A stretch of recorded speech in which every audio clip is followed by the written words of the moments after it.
ఈ వీడియో కేవలం రణస్థల పోలికి మాత్రమే. రణస్థల పోలు ఈ చుట్టుపక్కల ఉన్నోళ్ళకి మాత్రమే.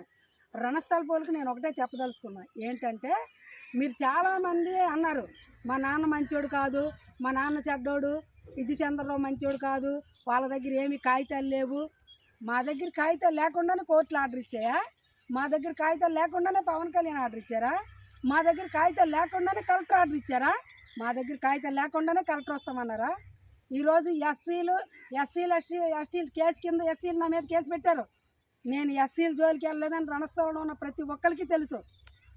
ఈ ప్రతి ఒక్కరికి ఈ కేసు పిన్నింటి బానోజీ నాయుడు పెట్టించాడు ఎస్సీలతోని నా మీద నన్ను అరెస్ట్ చేయడం కోసమని ప్రతి ఒక్కరికి రణస్థల పోలికి తెలుసు.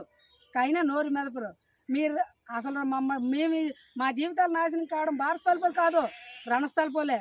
ఎందుకంటే ప్రతి వాళ్ళు ప్రెసిడెంట్ అయినోడు వాళ్ళ పక్కనే ఉంటాడు, పెద్ద మనుషులు వాళ్ళ పక్కనే ఉంటారు.